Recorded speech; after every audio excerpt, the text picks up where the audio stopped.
This is Pastor Zoe, and this is another episode of Night Talk with Pastor Zoe. And you know, I'm always glad to speak with our students about their faith journey, what God means to them, and just have an all-out conversation about them, you know, and it's not all about me. I just love to hear the various stories that come from our students, and this is no different. And today, we have none other than Summer joining us. Hi.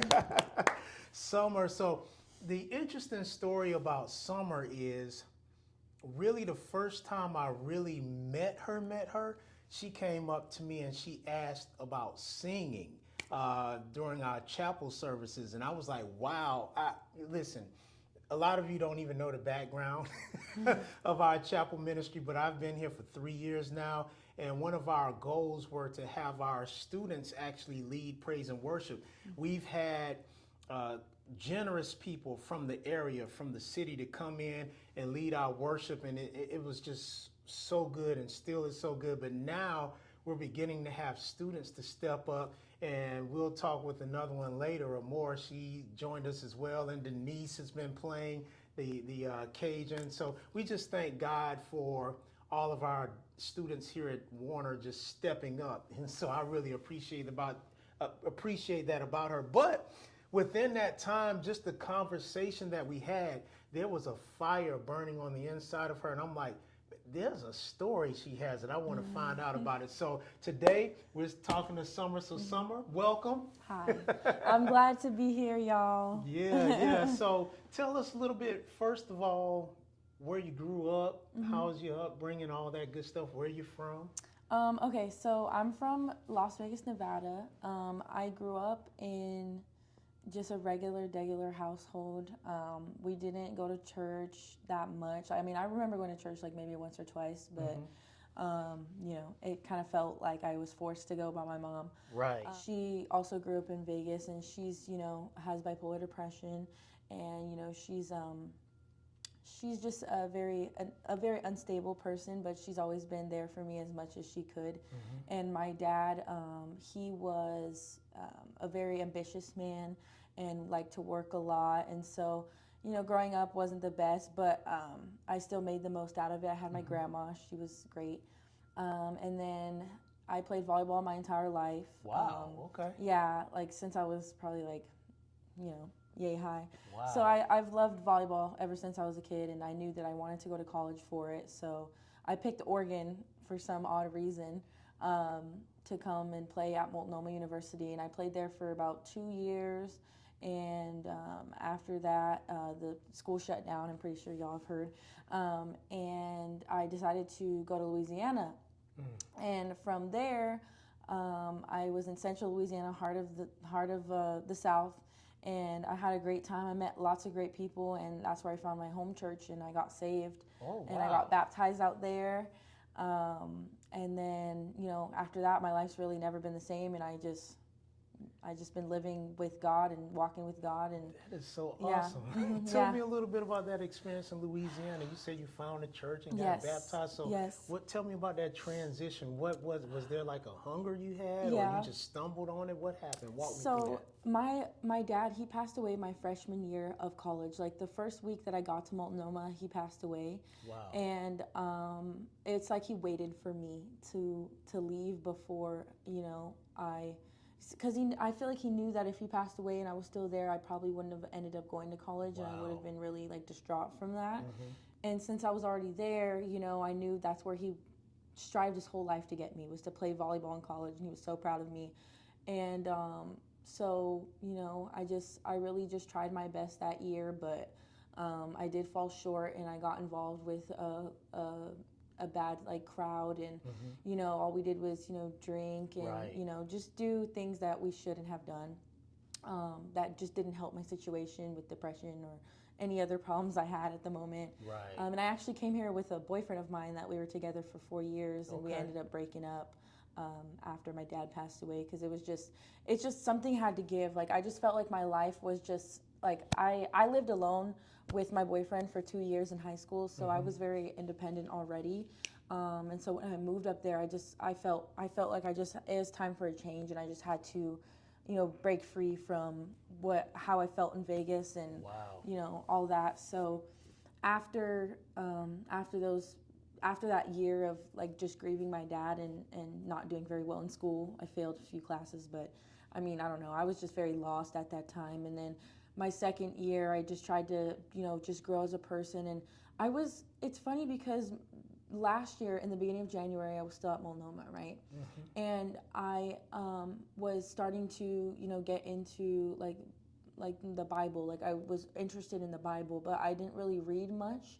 But I was like, I would read sometimes, and then I started writing little Bible verses on our little whiteboard in our house. Wow. Because we lived with a roommate that was just really like, I feel like nobody in our I lived with 5 girls, and this roommate was just really, really lost as well, and she, liked to cause a lot of problems for us and, accuse us of doing stuff. So it was just a bad situation, and Right. so I had to bless the house in some way or just try to bring up the spirit in some way.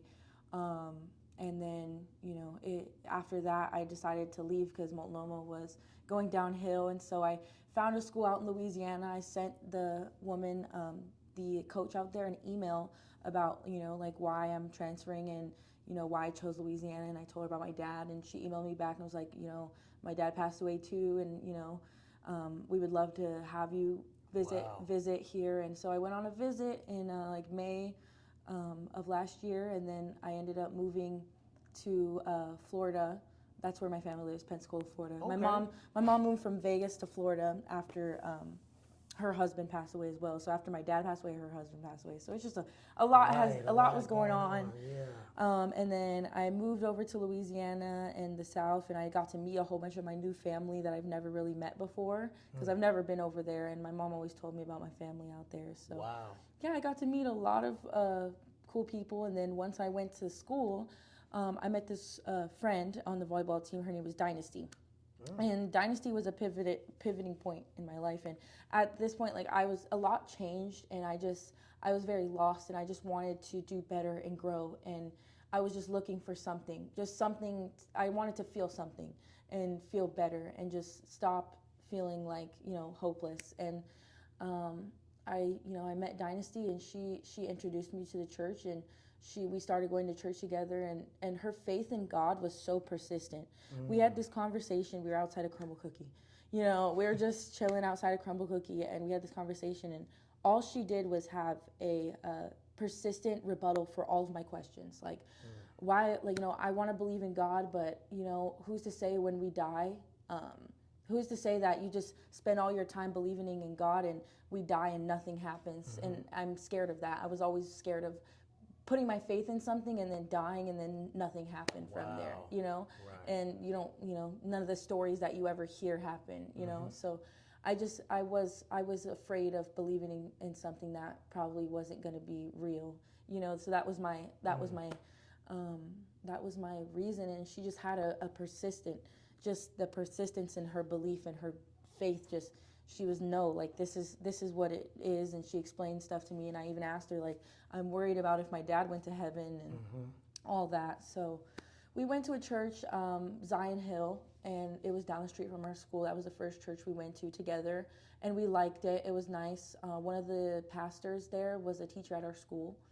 And then after that, we went to we met Emery, and she was on the basketball team, and she's also one of my close friends now. But we met her, and she introduced us to this church that her coach made them go to, and it was called Arise in Pineville. So that one was about 10 minutes from our school. And the first time we went, I was just so amazed by like how they praise. And that's what really attracted me, was the music and the ministry and all of that, and how passionate the people were when they spoke about God and what they really believe in. And so being around a bunch of people that truly believed in God and nothing could break their faith was very important for me to change my perspective. Wow. And I'm I can't even explain it. Like I don't even know how I got here, to be honest. Like it was a blink of an eye, and I'm just like, wow. Like my life took a whole 180. Is it 180 or 3? Yeah. 360 is all the way around, right? Yep, 180 is like, you know, you switch other directions. direction, Yes. yep. So, so I walk in and these people are speaking in tongues, and I've never heard that before, didn't even know what that was, had no idea.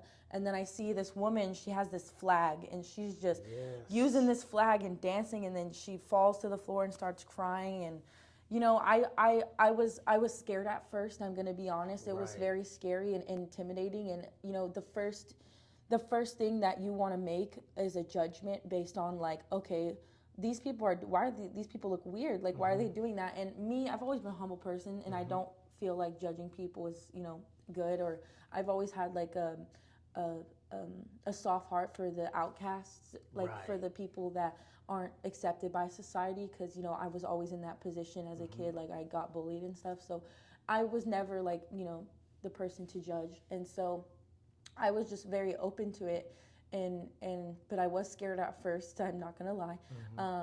And it overwhelmed me, but the more I started going, the softer I became to the idea of salvation and surrendering. And so that was like basically what I did. So the more we went, like I went every Sunday, and then they invited us to Glory Night. And Glory Night is Monday night worship. So it's just 2 hours of worship, and you're just sitting there in the presence of God. And that was what really got me, was just, you know, being able to just sit there and just at his feet and sing the music and dance and just be there in the presence of God. And feel the Spirit.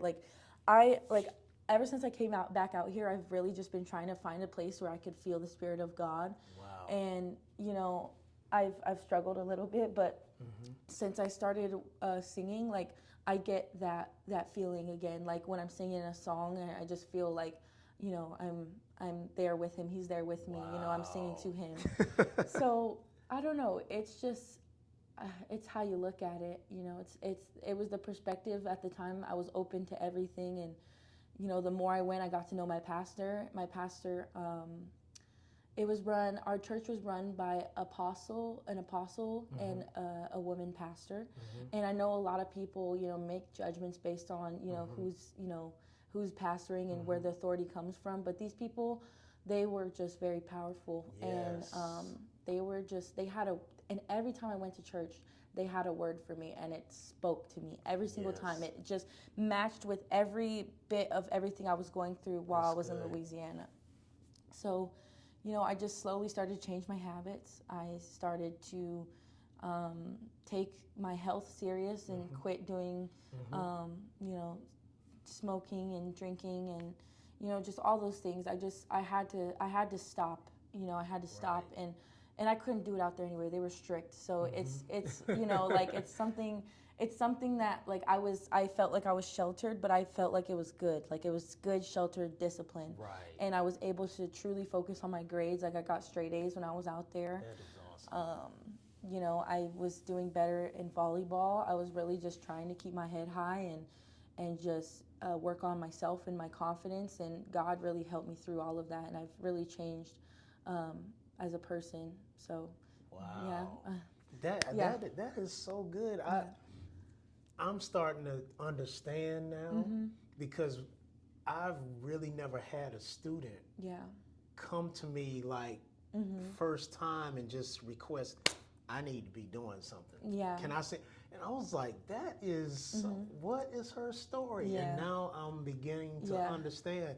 And so with that metamorphosis that took place right there in Louisiana, what happened to bring you here? Like, what was the change? So I was really struggling with my decision to leave Louisiana. They just wanted to get out of Vegas, and I understand that because every time I go back to Vegas, it's just very overcrowded, and you know, a lot of things have changed. A lot of Californians moved there, and it's just getting more popular by the day, and it's not like how it was when we grew up. So, you know, I just felt like it was time to go, and she also feels like it's time to go, and she wants to experience the beautiful nature and, you know, all the opportunities, and she's such a nature snob, so she loves, you know, we love going paddle boarding, we love hiking, and so I told her, look, Portland is beautiful. Portland is beautiful, you know, you may have to deal with a lot of, like, you know, unique people out here and, you know, the homeless population, but I feel like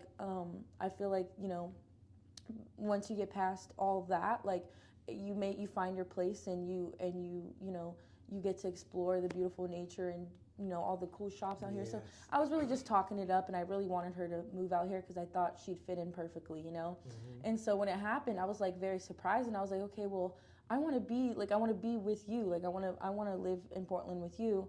And then also, my grandma, she lives 5 hours away in Klamath Falls. So I just really wanted to be closer to her because if something happens, she's my best friend. She's my everything. So it's like, that's awesome. yeah. So I want to be with her. I want to be close. And if something happens, I want to be able to hold her hand through it, And so that was just a signal, like in my heart. I just was like, oh, I need to go. Like I need to go back.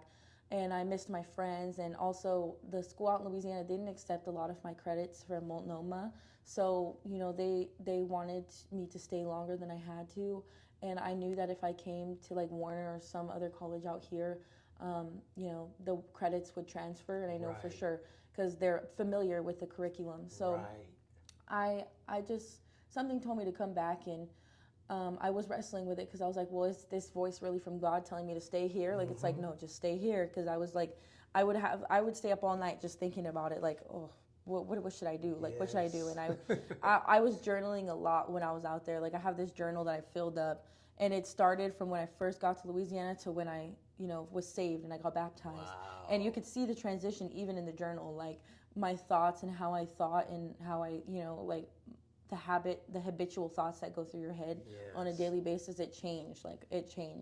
And so I'm glad I was able to track that progress. But That is amazing. yeah, and I just was like, I'm here for the ride. I've always been a person that just take me, go wherever the wind goes. Like I'm here for the ride. So. That is so awesome. And so, are you playing volleyball here?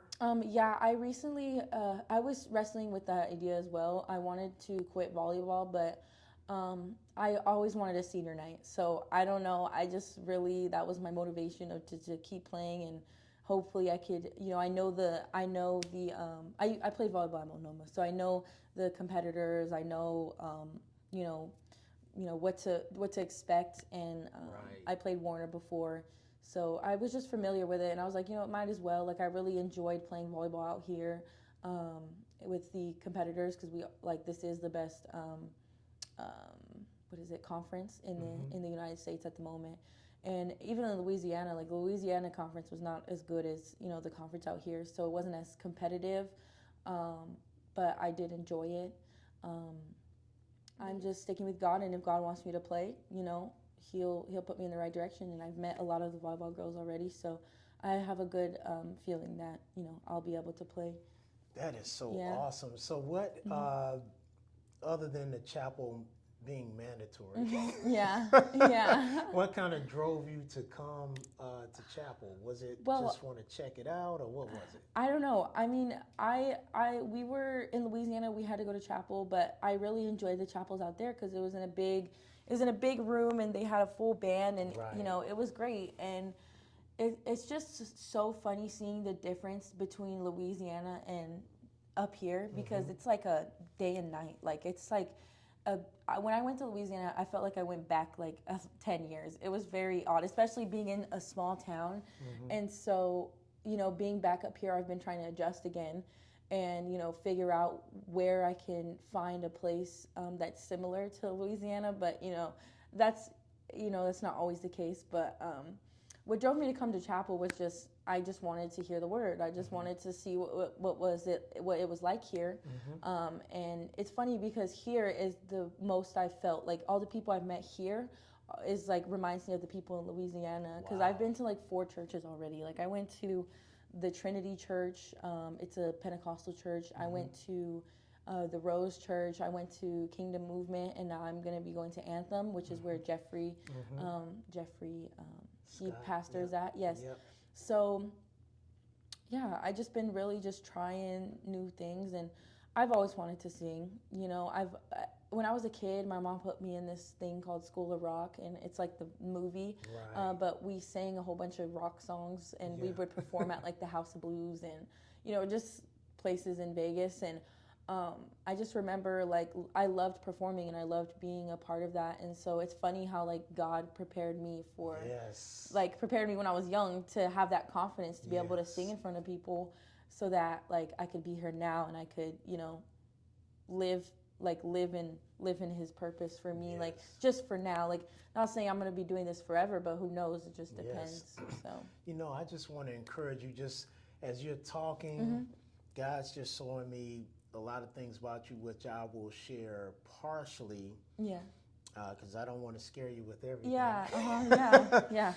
But what God is showing me is that the soft space that you have in your heart for the downtrodden and the outcast and the people who feel like they don't count or whatever, he's going to use you in the arts to minister to them. And that's just going to be a tool for you to actually be able to speak life into them. And I see God expanding your borders way beyond just this area, because the things that you've gone through and the tragedy, the pulling, the stretching, the being uncomfortable is for the season. He's preparing you for that season, and he's going to use you in a great and mighty way. And I don't want you to look at that as like in the future, but that starts today. Like you're doing it right now. And I've been feeling like that, you know, like I was speaking to one of my friends, Maya, and you know, it's funny because as soon as I came out here, you know, all of my friends were interested in getting to know God more, and we talked about doing a Bible study, and they said they've been talking about it, but it never really happened. So when I came back, like, we started doing it. And so I really was praying to God. I was like, please, like, I want to be able to come out here and have a community of friends that I know that, you know, will lead me in the right direction. And it's funny because when I was in Louisiana, like, I had that group of friends to lead me, but now I'm leading my group of friends. And it's like, I feel like I'm good in my faith, and I'm trying every day to stay strong in it. And it's a growing process, and I'm newly saved, and it's only been, you know, 6 months. But there was this woman at my church that prophesied that I would be, you know, my life would completely be changed in about 8 months. And so I'll be hitting that 8-month mark in the next 2 months. So, you know, I that was kind of crazy how she said that. And, you know, I really just, I can't, like the apostle said today in chapel. He said, the Bible is his oxygen. God is his oxygen, right? And that's literally how I feel, because every night I go to sleep with, like, listening to God's word on YouTube, and I've been doing that for the past months now, and it's brought in me like good peace when I sleep, or just like me to be able to relax my anxiety. And you know, I do it every night, like it's a habit. It's something I can't help, you know.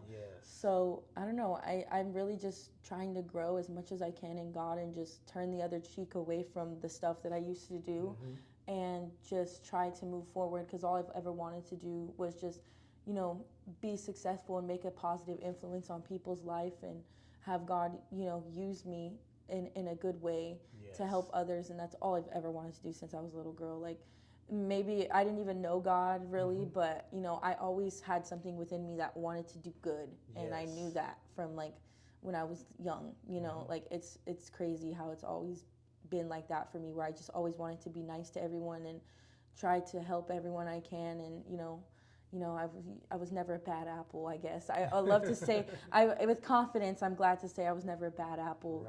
You know, so I don't know.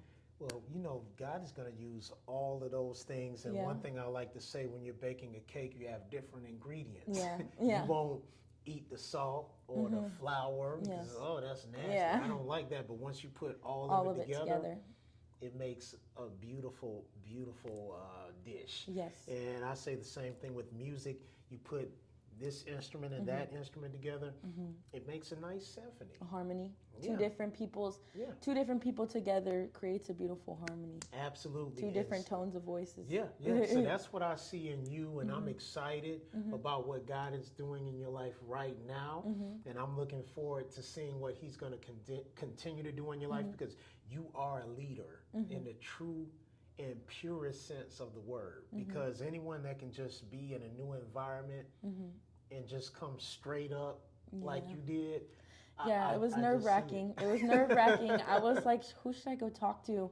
And I was really regretting the decision as I was walking up. I was like, okay, wait, hold on. Am I ready for this? Am I ready for this? But I couldn't stop. I couldn't stop walking.